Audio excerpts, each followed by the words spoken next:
దేశ రాజకీయాలనే శాసించిన నేతలు, కీలకమైన పదవుల్లో ఉండి చట్టాలను చేసిన లీడర్లు రిటైర్ అయిన తర్వాత ఏం చేయాలనుకుంటున్నారో తెలుసా? తమ శేష జీవితాన్ని ఎక్కడ గలపాలి అని భావిస్తున్నారో తెలుసా? వింటే ఒకంత ఆశ్చర్యం, కానీ అదే అద్భుత నిర్ణయం అనిపిస్తుంది. ఇందుకు లీడర్ల ఆఫ్టర్ పాలిటిక్స్ డెస్టినేషన్ ఏంటి? భారతదేశంలో రాజకీయాల నుండి పదవీ విరమణ చేసిన అనేక మంది నాయకులు వ్యవసాయం వైపు మొగ్గు చూపిస్తున్నారు. దేశంలో 60% కంటే ఎక్కువ జనాభాకు వ్యవసాయమే జీవనాధారం. పైగా ఇది గ్రామీణ సమాజంతో లోతైన అనుబంధాన్ని కలిగి ఉంది. రాజకీయ నాయకులు, ముఖ్యంగా గ్రామీణ నేపథ్యం ఉన్నవారు, తమ మూలాలతో తిరిగి కలవడానికి, శాంతియుత జీవన శైలిని అనుసరించడానికి వ్యవసాయాన్ని ఎంచుకుంటున్నారు. కేంద్ర హోంమంత్రి అమిత్ షా రిటైర్మెంట్ తరువాత సేంద్రియ వ్యవసాయం చేస్తానని తెలిపారు.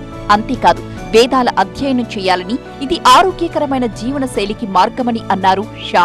मैंने तो तय किया है कि मैं जब भी रिटायर्ड हो जाऊंगा, मैं मेरे बाकी का जीवन वेद, उपनिषद और प्राकृतिक खेती के लिए खर्च करूंगा। ये प्राकृतिक खेती ये इस प्रकार का एक वैज्ञानिक प्रयोग है जो कई प्रकार के फायदे देता है। फर्टिलाइजर वाला गेहूं खाने से कैंसर होता है, बीपी बढ़ता है, डायबिटीज होती है, थायराइड की प्रॉब्लम आती है। शुरू में तो हमें मालूम नहीं पड़ा। तो खाने वाले के शरीर को अच्छा रखने के लिए फर्टिलाइजर, केमिकल बगैर का खाना खाना, इसका मतलब है दवाइयों की जरूरत ही नहीं पड़ेगी। दूसरा, उत्पादन बढ़ता है। मेरे खेत पर मैंने प्राकृतिक खेती अपनाई है। आज मेरे उत्पादन में लगभग 1.5 गुना बढ़ोतरी हो चुकी है। సాగులోనే జీవితం సాఫీగా సాగిపోతుందన్నది అమిత్ షా మాటల్లో అర్థమవుతోంది.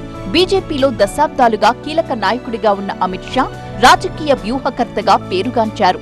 వ్యవసాయం పట్ల ఆయన ఆసక్తి గతంలోనే స్పష్టమైంది. ముఖ్యంగా సేంద్రియ వ్యవసాయం ద్వారా ఆరోగ్యవంతమైన జీవన శైలిని ప్రోత్సహించాలన్న ఆలోచన ఆయనలో బలంగా ఉంది.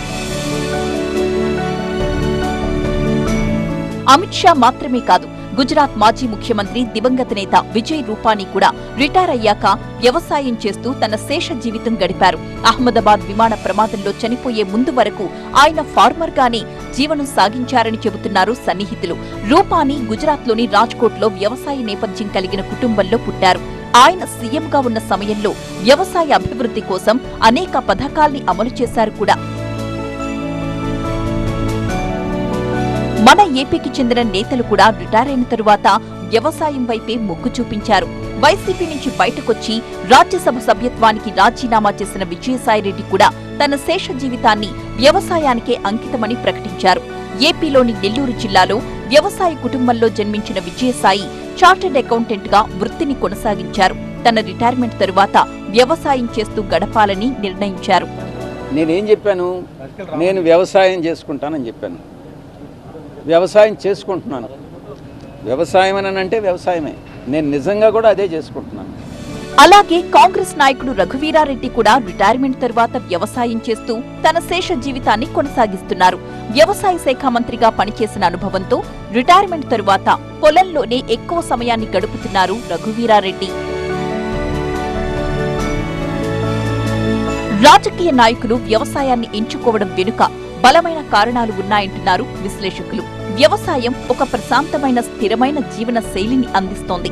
అంతేకాదు, రాజకీయ ఒత్తిడి నుంచి పూర్తిగా దూరం పెట్టే శాంతి సాధనం కూడా. అలాగే మెజారిటీ నాయకులు వ్యవసాయ కుటుంబాల నుంచి వచ్చినవారు కావడంతో సహజంగానే వ్యవసాయంతో వారికి బలమైన అనుబంధం ఉంటుంది. పైగా వ్యవసాయం కేవలం జీవనోపాధి మాత్రమే కాదు, సమాజంతో మమేకమైపోయే అత్యున్నతమైన మార్గం. అందుకే నేతలంతా వ్యవసాయంపైనే ఎక్కువ మక్కువ పెంచుకుంటున్నారంటున్నారు విశ్లేషకులు.